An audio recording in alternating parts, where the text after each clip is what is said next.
bersama-sama. Bismillahirrahmanirrahim. Bismillahirrahmanirrahim.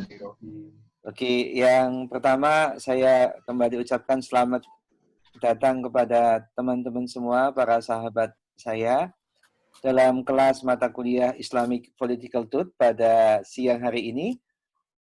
Semoga kita bisa mendapatkan manfaat dan keberkahan dari mata kuliah ini. Yang kedua, salam dari kami, Bapak Ibu dosen di Universitas Muhammadiyah Yogyakarta, Bapak Ibu karyawan di jurusan HI dan seluruh kampus. Salam keselamatan, keberkahan kepada teman-teman dan keluarga. Semoga kita bersama bisa melalui ujian Allah lewat pandemi COVID ini secara baik-baik saja, sehingga kita bisa mendapatkan kemanfaatan bersama. Amin ya rabbal alamin. Oke, baik teman-teman semuanya yang berbahagia, pada siang hari ini kita akan membahas 4 isu, 4 variabel terkait dengan tata kelola pelaksanaan kuliah daring, khususnya pada mata kuliah Islamic Political Truth. Ya. Oke, saya akan coba langsung dulu bagi teman-teman yang memang belum mendapatkan akses ke My Class. Saya coba share screen dulu untuk katakanlah My Class-nya.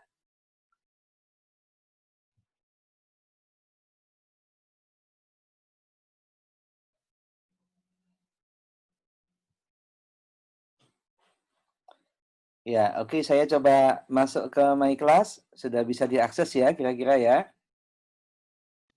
Sudah, Pak. Oke, baik. Ini kita sedang berproses. Kemudian kita akan coba masuk ke mata kuliah yang PPI.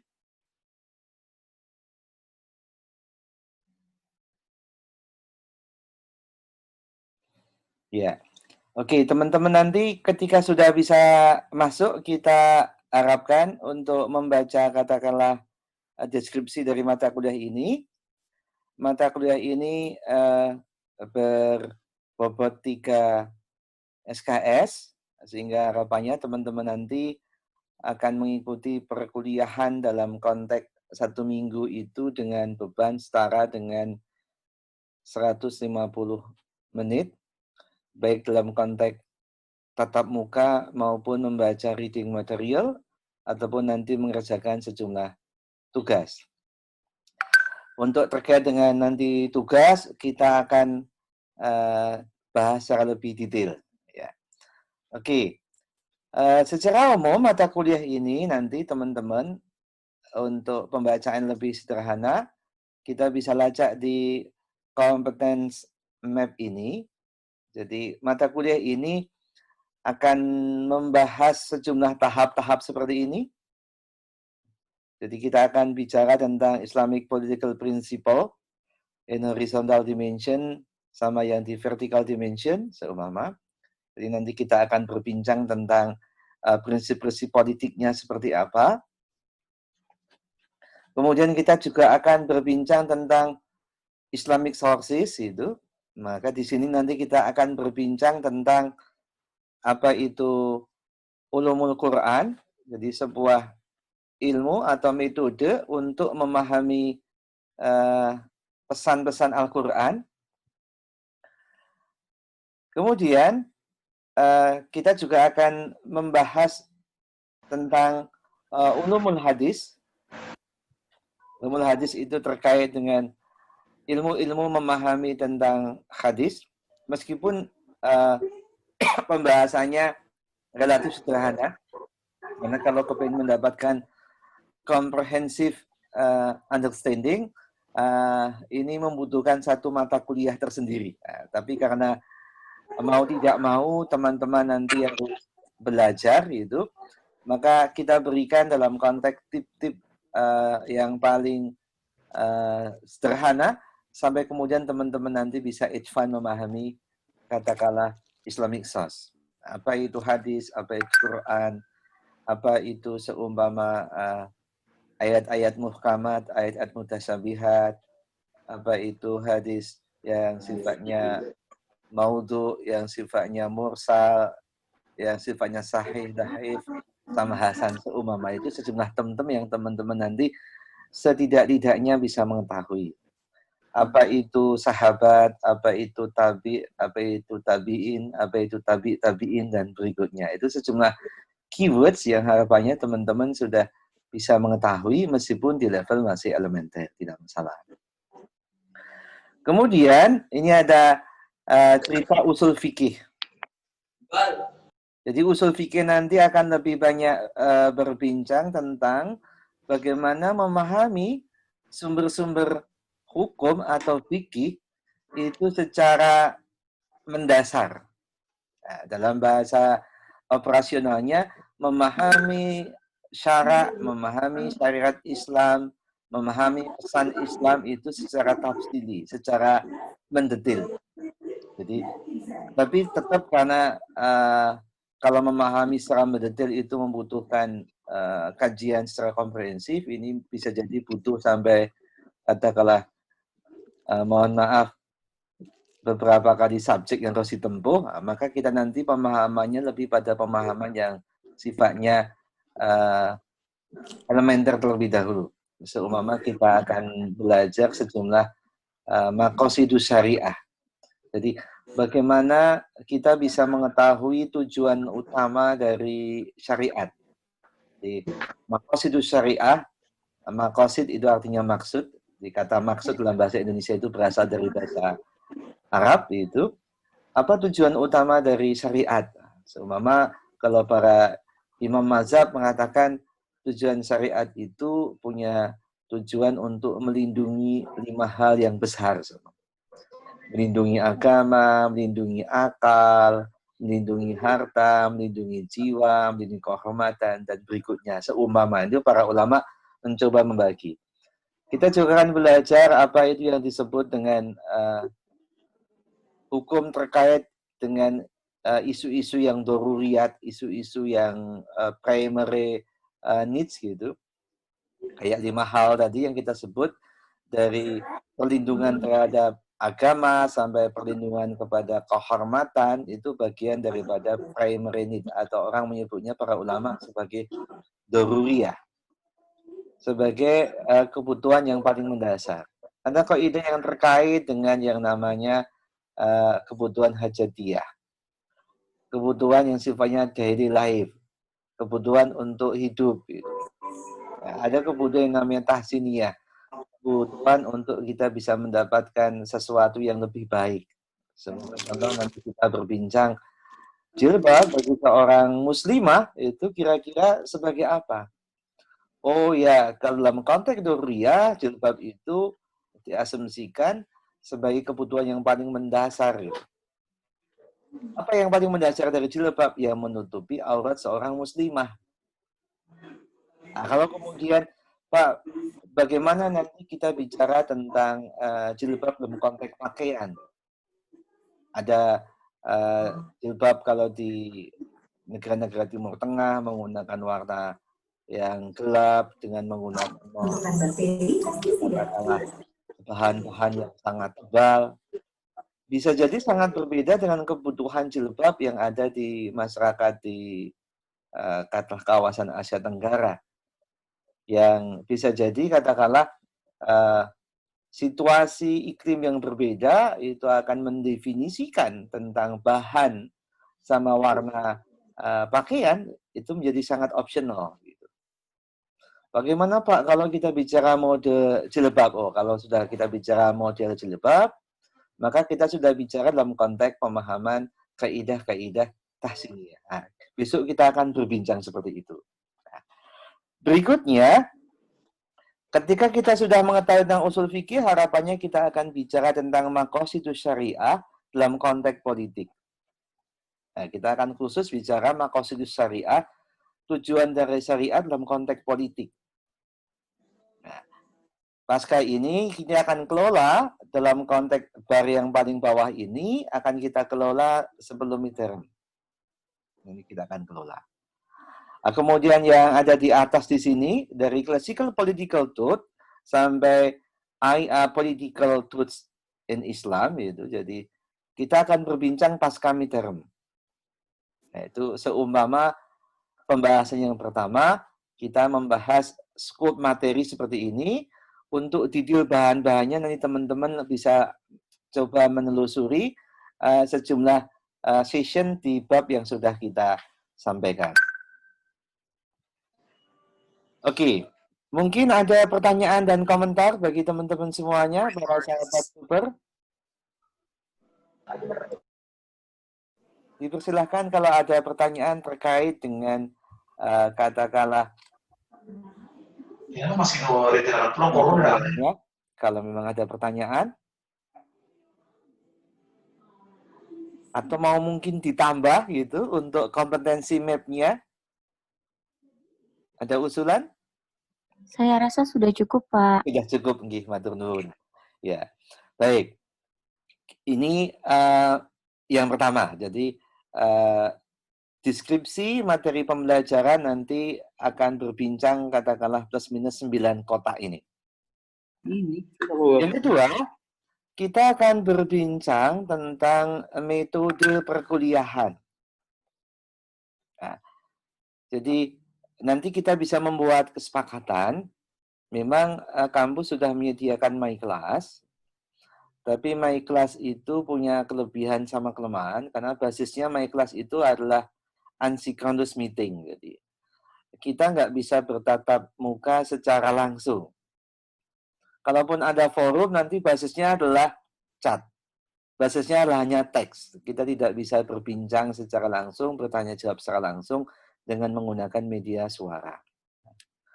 Kampus, dalam hal ini program studi, itu memberikan kesempatan untuk proses clearance, untuk proses penyampaian materi secara lebih komunikatif.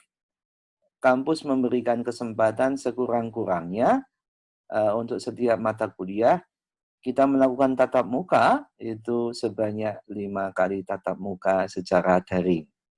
Apakah menggunakan MS Teams, Microsoft Teams, apakah menggunakan Google Meet, apakah menggunakan Zoom. Saya akan coba confirm ke teman-teman, kira-kira perlu ditambah tidak jumlah tatap muka dengan menggunakan synchronous meeting ini? Apakah cukup cuma 5 kali? Saya rasa cukup, Pak. Cukup ya. Jadi 5 kali tatap muka. Yang lainnya nanti basisnya adalah interaksi via My Class, sehingga nanti teman-teman akan interaksi secara teks. Oke? Nah, kalau memang nanti kondisional kita perlu tambah, tidak apa-apa. Tapi kalau teman-teman, kali yang ini hanya untuk komparasi saja. Di teman-teman Magister Hubungan Internasional, itu meminta synchronous meeting itu sampai 10 kali. Tetapi ini kan hanya sebagai pembanding saja. Kalau teman-teman nanti, Pak, kayaknya kalau menggunakan synchronous meeting jauh lebih mengerti, Pak, Pak. Saya langsung bisa bertanya sama Bapak sehingga bisa lebih jelas. Nanti kita bisa tambah sesuai dengan kebutuhan. Tapi untuk sementara kita sepakati tatap muka dengan sinkronus itu sebanyak sekurang-kurangnya 5 kali selama tatap muka. Oke. Kemudian dalam konteks pembelajaran kedua adalah menggunakan yang berbasis asinkronus. Kita menggunakan My Class. Jadi kalau menggunakan My Class nanti teman-teman kami persilahkan tiap minggu untuk katakanlah hari ini kita menggunakan synchronous meeting, maka teman-teman nanti tetap melakukan presensi ke My Class. Jadi nanti teman-teman bagaimana bentuk presensi, saya masih atur presensi itu, yang penting teman-teman mengunjungi katakanlah portal My Class PPI, maka nanti automatically akan kemudian teman-teman sudah ada titik di mana teman-teman sudah masuk. Atau nanti teman-teman silahkan mendownload material atau teman-teman mendownload video, itu nanti akan automatically teman-teman langsung terregister present dalam hari di mana teman-teman mengunjungi portal My Class. Jadi semua aktivitas nanti akan bisa terpantau di My Class. Oke, mungkin teman-teman sudah familiar di semester 1 ataupun 2 kemarin yang sudah menggunakan My Class, mungkin teman-teman akan jauh lebih mudah memahaminya. Oke, itu bagian yang kedua. Mungkin ada pertanyaan? Jadi intinya teman-teman diwajibkan untuk tiap minggu mengunjungi portal My Class untuk melakukan proses download material. Oke, baik. Kalau tidak ada, kita akan masuk ke pembahasan yang ketiga. Pembahasan yang ketiga ini terkait dengan sistem evaluasi. Bagaimana proses evaluasi ini dilaksanakan? Jadi ada 4 evaluasi yang nanti akan kita jalankan. Nanti teman-teman juga bisa verifikasi di dalam My Class. Teman-teman nanti bisa verifikasi dalam My Class. Ada 4 jejak, ada 4 tahap untuk kami mengevaluasi kinerja teman-teman semua. Satu jejak yang pertama adalah yang kita sebut sebagai kuis. Kuis nanti akan berlangsung selama 2 kali. Kemudian jejak yang kedua adalah kita bicara tentang midterm. Midterm akan berlangsung sekali.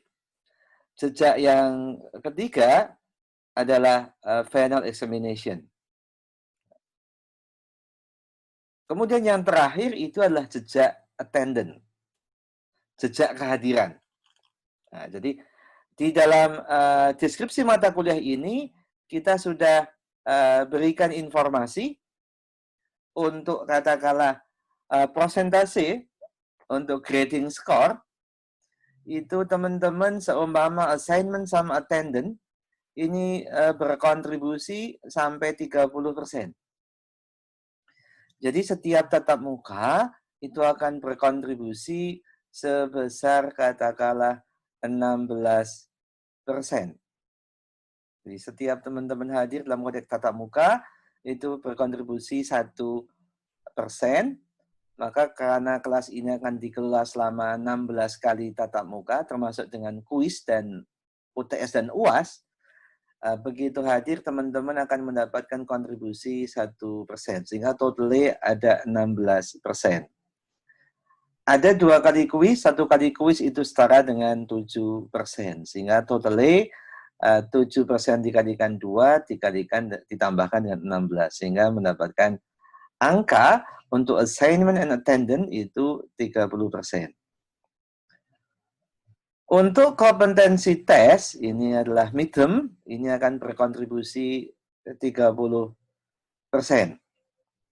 Nah, nanti bentuk soalnya, baik kuis ataupun midterm, itu berbasis objektif tes. Di objektif tes basisnya. Sedangkan untuk katakanlah final examination, nanti basisnya adalah produk. Nah, nanti tidak ada tes terkait katakanlah kayak objective test atau multiple choice test itu untuk final examination tidak ada. Ini kita ganti. Selama ini kalau di kelas sebelum online system kita menggunakan multiple choice baik yang UTS ataupun yang UAS.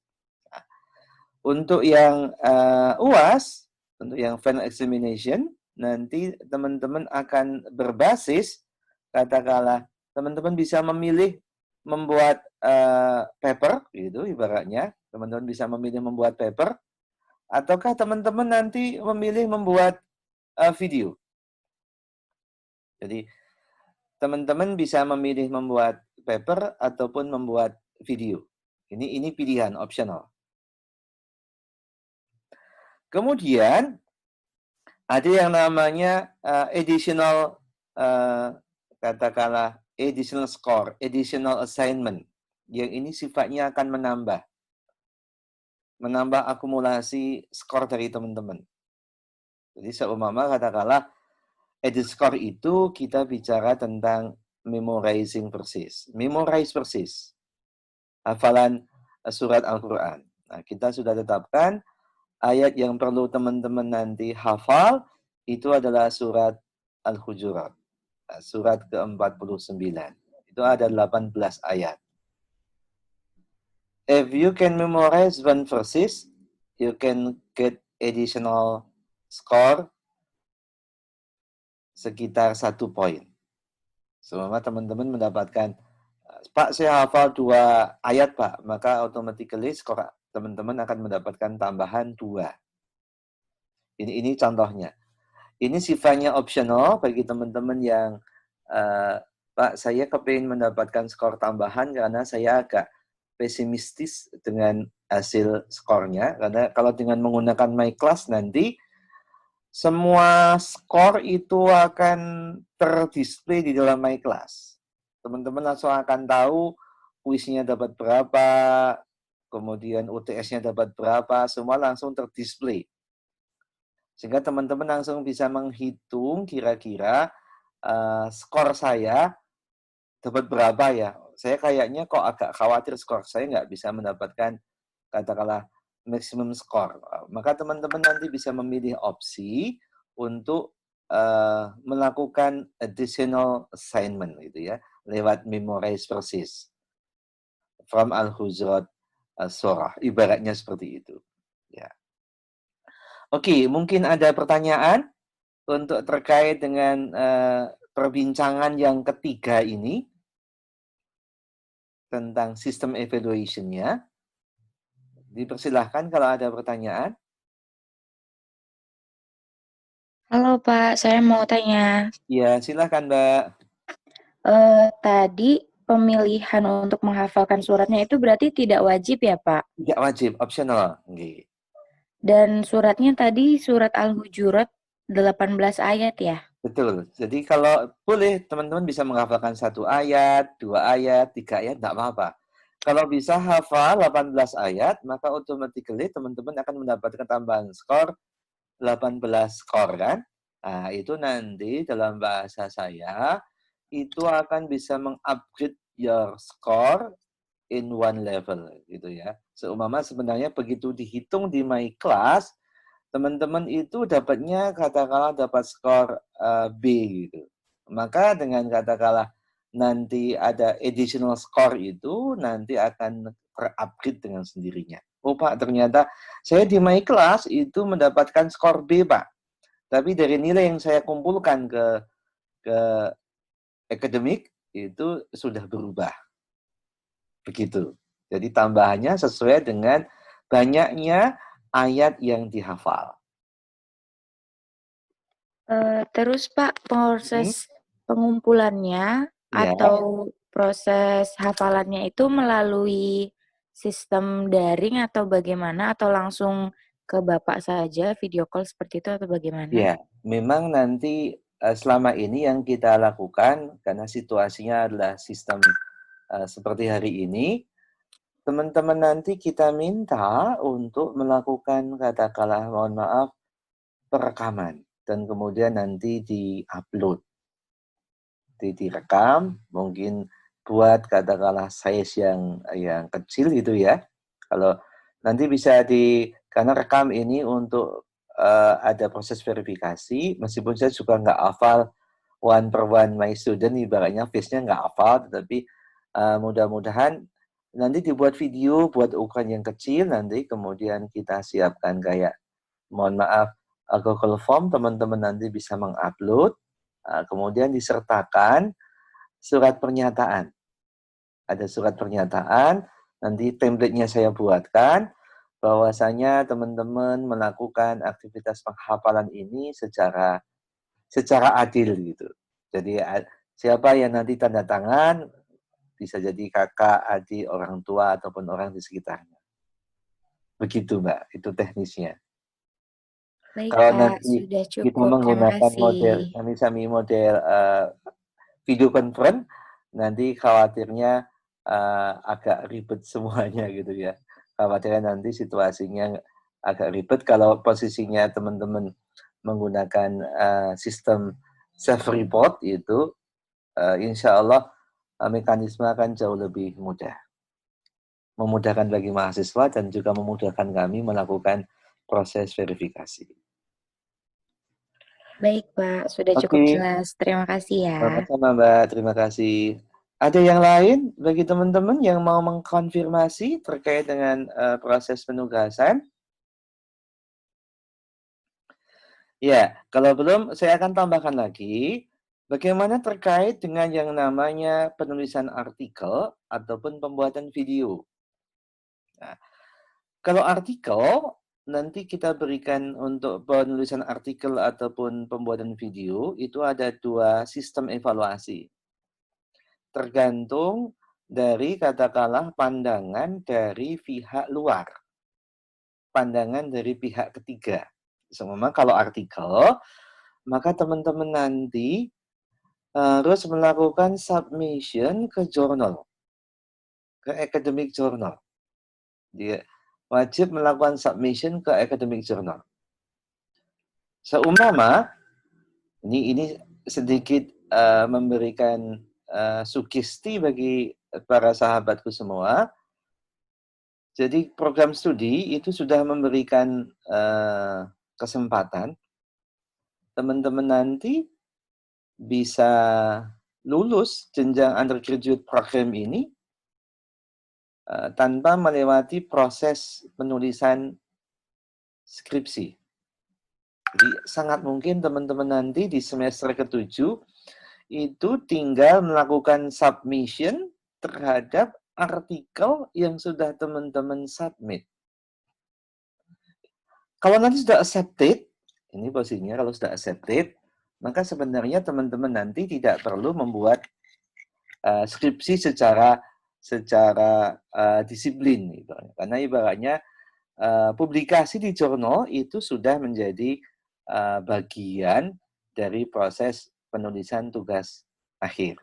Nah, maka saya mengharapkan kalau semester 2, semester 3 teman-teman sudah bisa publish di jurnal, berarti teman-teman sudah memiliki deposit untuk bisa lulus tepat waktu. Karena biasanya yang membuat mahasiswa tidak tepat waktu lulus itu penulisan skripsi, karena melibatkan banyak hal yang seringkali crowded. Maka jurusan menawarkan sebuah mekanisme alternatif bagi mahasiswa untuk melakukan proses academic achievement. Gitu. Nah, untuk penelitian mata kuliah ini, kalau teman-teman nanti melakukan submission, dan dalam kurun waktu katakanlah periode kuliah ini mendapatkan rejection, artinya artikel teman-teman tidak mendapatkan approval untuk dipublish di jurnal, maka penilaiannya berbasis penilaian dari saya. Seumpama teman-teman sudah submission artikel, kemudian oleh pihak jurnal, artikel dari para sahabat semua itu di-reject. Jadi ada rejection. Nah, maka penilaian datang dari saya. Tapi kalau teman-teman, Pak, artikel saya ini sudah katakanlah ongoing proses, Pak. Sudah ongoing proses, sudah masuk under review. Ini Pak, di dalam laman jurnal, tulisan artikel saya masuk dalam klaster under review. Nah, itu saya akan memberikan skor sekurang-kurangnya kalau status artikel teman-teman itu mendapatkan posisi under review, maka saya sudah akan memberikan skor untuk UTS itu setara dengan 75. Jadi kalau artikel teman-teman itu mendapatkan poin under review, itu teman-teman sudah mendapatkan skor 75. Dalam bahasa kita, ibaratnya UAS-nya sudah mendapatkan A per B. Pak, bagaimana kalau dapat accepted, Pak? Artinya teman-teman sudah mendapatkan informasi LOE dari jurnal. Kalau publish itu perkara yang lain, karena biasanya butuh waktu. Karena ada proses editing sampai kemudian printing sampai kemudian distributing gitu ya. Pak, kalau accepted teman-teman langsung mendapatkan scoring. Kalau sudah sampai accepted, saya tidak mempertimbangkan lagi katakanlah tugas kuis, saya tidak lagi mempertimbangkan UTS, tapi saya tetap mempertimbangkan yang namanya attendance. Jadi teman-teman harus attendance di my class, karena itu jejak digital yang nggak boleh ditinggalkan. Nah, itu berarti kalau artikel teman-teman itu mendapatkan apresiasi dari pihak ketiga, pihak luar, maka penilaian itu saya berikan kepada pihak luar. Tapi kalau kemudian pihak luar itu melakukan rejection, tidak memproses your products, maka kemudian saya yang akan menilai sebagai dosen mata kuliah ini. Ini kalau teman-teman nanti memilih artikel sebagai pengganti tugas akhir. Kemudian, kalau teman-teman nanti, Pak, saya memilih membuat video. Mungkin teman-teman kemarin yang pernah ikut dengan saya di mata kuliah filsafat ilmu, mungkin pernah melakukan proses penyusunan video. Teman-teman boleh membuat video. Nah, sepanjang berapa? Sepanjang sekurang-kurangnya 5 menit saja. Dari apa? Kalau teman-teman nanti mau memilih video, maka teman-teman kita minta untuk melakukan submission script. Yang namanya judul, yang namanya script, itu akan kita lakukan approving, ibaratnya. Jadi ada proses approving terhadap katakanlah calon script dari teman-teman semuanya. Pasca script itu kemudian saya ACC, saya berikan persetujuan, maka teman-teman langsung bisa melakukan produksi. Produksi dari katakanlah video teman-teman. Maka pasca itu nanti teman-teman akan kita berikan guideline bagaimana menyusun covernya. Jadi setiap video harus ada covernya. Cover itu harus menunjukkan atribut. Jadi dari atribut mahasiswa, dari atribut dosen, ataupun atribut program studi. Nah, kemudian teman-teman nanti akan melakukan proses uploading ke katakanlah Google Drive. Jadi teman-teman kalau di mata kuliah sebelumnya, teman-teman langsung melakukan upload ke akun YouTube teman-teman. Kalau ini kita akan uploadkan ke dalam official YouTube-nya jurusan, ataupun kita uploadkan ke official YouTube-nya Bapak Ibu dosen. Nah, nanti proses penilaian tergantung dari jumlah viewer.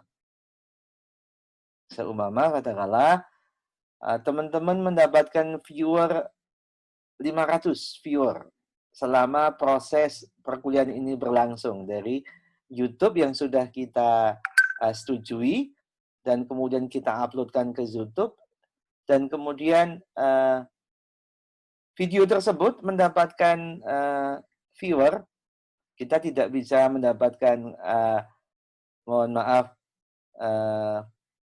katakanlah like ataupun dislike-nya, tidak. Basisnya adalah viewer.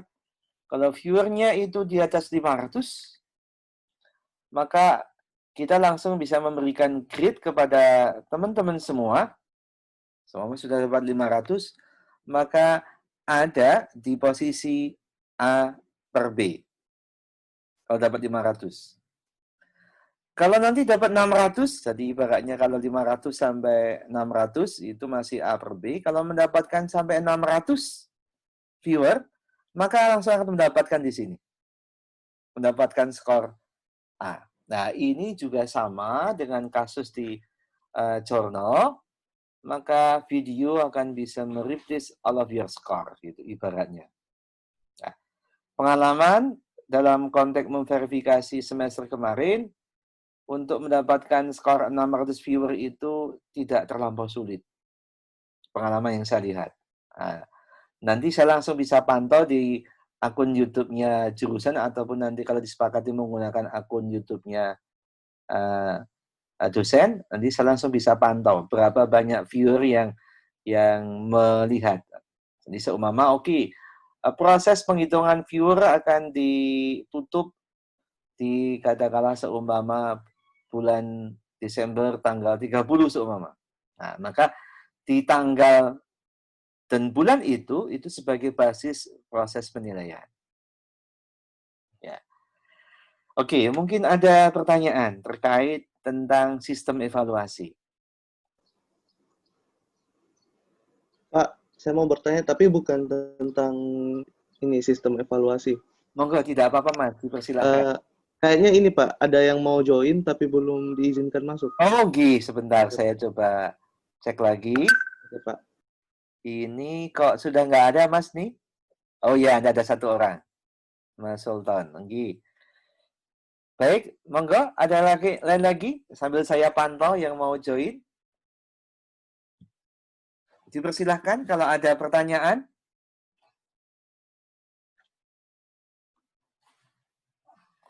Ya, baik. Kalau tidak ada, kita masuk ke bagian yang keempat. Kalau tidak ada. Halo. Monggo, silahkan Mas. Pak, videonya tentang apa ya, Pak? Tentang materinya? Ya, video nanti teman-teman bisa memilih materi yang kita sampaikan di dalam katakanlah portal My Class seumpama ya, ini saya tunjukkan. Oh ya, nih Pak, saya mau bicara tentang defining politik and Islam seumpama. Kita akan bercerita tentang bagaimana Islam itu mendefinisikan politik, tidak apa-apa. Bisa ngambil dari mata kuliah ini, dari bahan ini. Nah, sehingga teman-teman nanti ketika mau membuat video, kita minta untuk membuat skrip barang katakanlah 6 sampai 7 kalimat. Pak, ini ada covernya Pak, covernya tentang ini. Nanti kita covernya kita buat kesepakatan biar halaman mukanya itu sama semua gitu. Ibaratnya nanti kita akan buatkan cover yang official. Sehingga nanti template-nya sama. Kemudian bagian kedua Pak, nanti ada cerita apa itu seumpama monggo. Bisa seumpama bisa menggunakan tema-tema yang kita susun Mas. Seumpama saya kan sudah membuat video di YouTube tentang prinsip politik dalam Islam. Teman-teman boleh membuat juga, dikembangkan. Mungkin teman-teman jauh lebih kreatif ketimbang kami.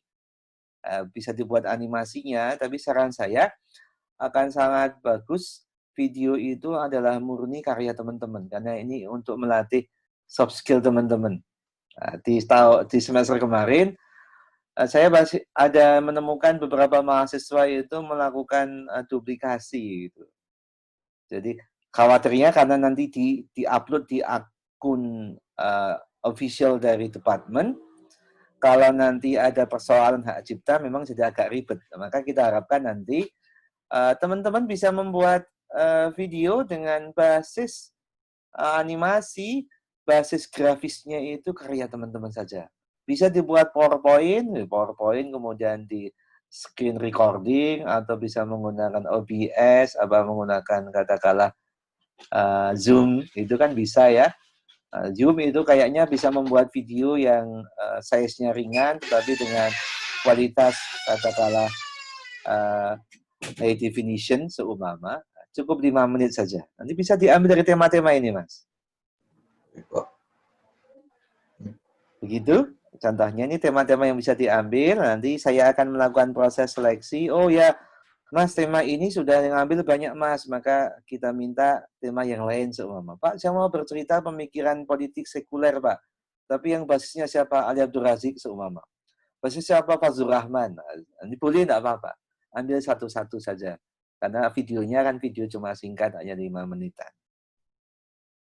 Ya Pak, terima kasih Pak. Oke, terima kasih juga. Ada yang lain untuk teman-teman semuanya? Ada Pak, izin Ya. Seputar paper tadi, apakah penulisan paper itu bisa ditulis oleh 2 orang? Kan biasanya kalau di paper-paper itu ada lebih dari 2 penulis, apakah diizinkan atau memang harus kita tunggal secara... Oke, ini untuk video memang kita sarankan ini basisnya adalah mohon maaf tunggal. Boleh nanti video bersama, boleh. Tapi nanti penghitungan viewernya akan 2 kali lipat. Kalau untuk kasusnya video. Kalau untuk jurnal, nanti untuk jurnal, kita berikan kesempatan yang relatif mirip, tetapi gini Mbak, karena menulis jurnal itu memang kolaborasi itu bagus. Tetapi khawatirnya, ini kalau teman-teman dari awal itu memang sudah memiliki mutual trust, tidak apa-apa. Khawatirnya nanti salah menyalahkan. Maksud saya gini, kalau memang teman-teman tidak memilih kolaboratif writer gitu ibaratnya, menulis secara bersama, tidak apa-apa. Nah, tapi sebenarnya saya menyarankan malah gini, saran saya, ini agar proses publikasinya jauh lebih bagus, kolaborasinya itu dengan dosen. Jadi seumpama gini, teman-teman menulis artikel, nah, kemudian kita sepakati, oke, dosen akan berkolaborasi lebih jauh, turut menulis lebih jauh, ketika, katakanlah, teman-teman sudah masuk levelnya under review. Jadi ibaratnya teman-teman, Pak, kolaborasi yang kita izinkan untuk nulis artikel itu biar probabilitas nanti diterima lebih bagus, tidak ada salahnya langsung menyertakan dosen. Karena untuk jadi pengganti skripsi itu harus mencantumkan nama dosen di situ. Nah, maka saya sarankan kolaborasinya itu justru dengan dosen, bukan dengan sesama mahasiswa. Nah, tapi kalau dengan sesama mahasiswa, memang kita izinkan, tapi nanti bisa jadi ini nggak bisa dipergunakan untuk pengganti skripsi. Kalau di jurusan komunikasi, memang video itu bisa sebagai pengganti skripsi. Tapi kalau video itu memenangkan kompetisi, katakanlah film pendek di sebuah ajang seumpama. Nah, untuk jurusan di HI, video itu belum bisa sebagai katakanlah alternatif, katakanlah tugas akhir. Nah, maka saya sarankan, kalau teman-teman memang berminat untuk memiliki deposit skor tugas akhir, saran saya, teman-teman berkolaborasi dengan dosen. Tapi kalau Pak, saya masih takut Pak kolaborasi sama Bapak. Saya akan kolaborasi dengan teman-teman. Boleh.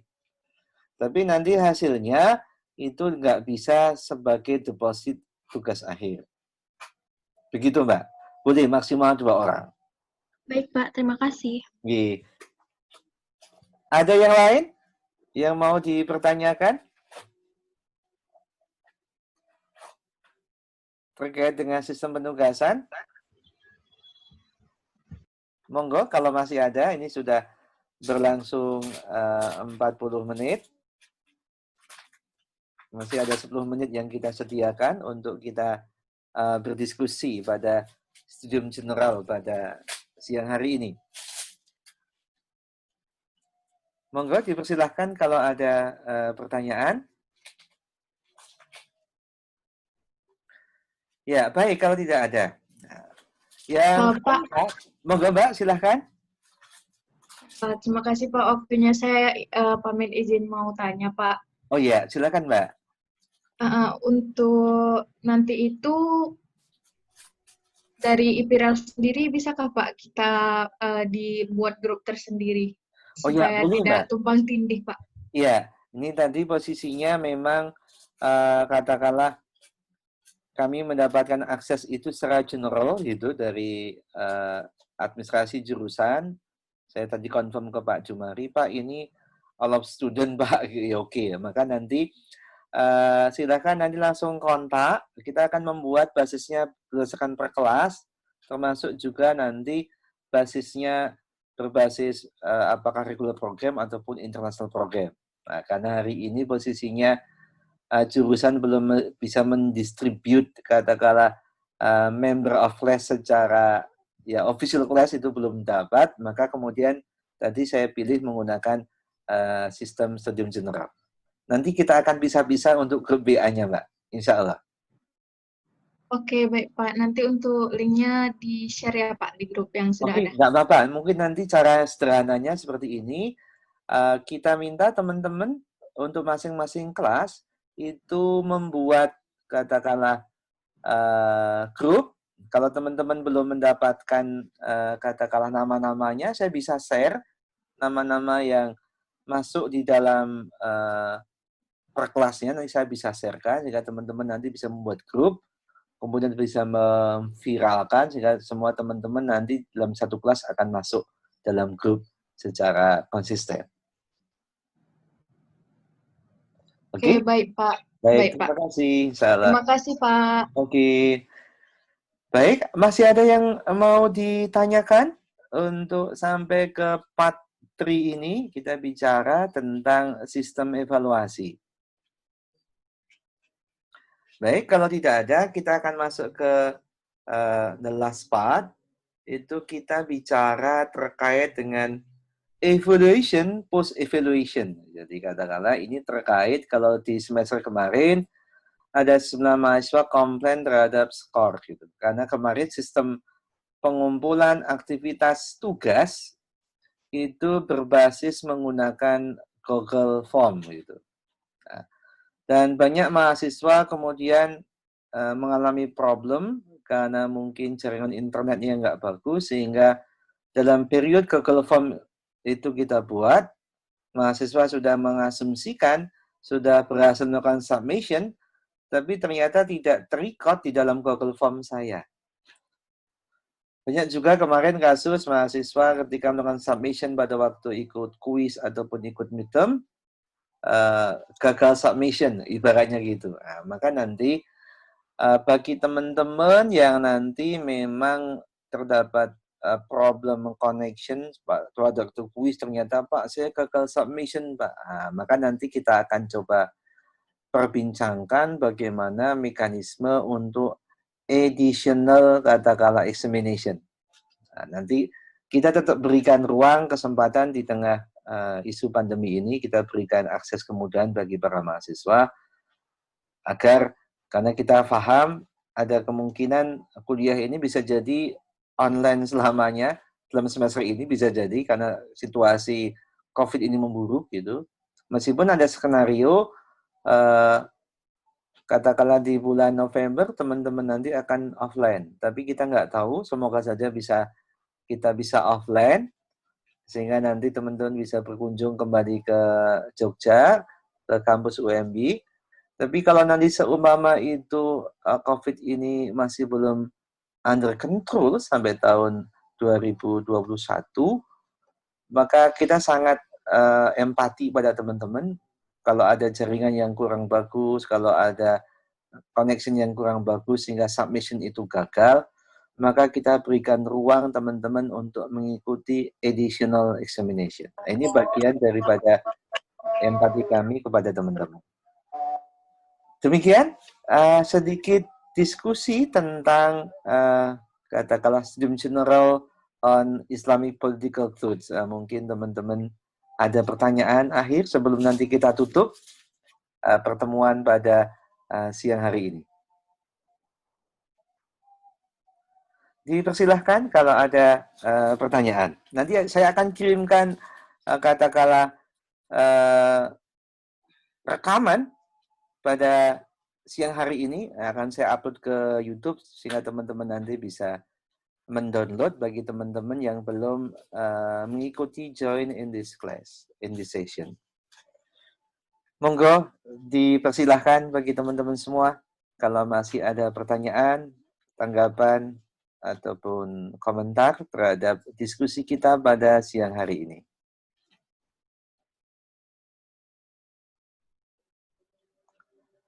Dipersilahkan teman-teman kalau masih ada. Baik, kalau seumpama sudah kita pandang cukup, terima kasih atas perhatian dan kehadirannya pada Studium General pada pertemuan pertama kali ini. Mari kita senantiasa beristiqomah dalam menuntut ilmu. Mari kita jaga kesehatan kita bersama-sama. Semoga kita bisa mengambil manfaat dari apa-apa yang sudah kita tempuh. Salam dari kami untuk Bapak Ibu di rumah, seluruh keluarga, semoga Allah memberikan perlindungan kepada kita bersama dengan perlindungan yang terbaik. Amin. Saya akhiri Amin. pertemuan pada siang hari ini dengan kalimat hamdalah alhamdulillahirabbil alamin. Billahi taufik wal hidayah. Assalamualaikum warahmatullahi wabarakatuh. Waalaikumsalam warahmatullahi wabarakatuh. Terima kasih, Pak. Terima kasih, Pak. Selamat pagi.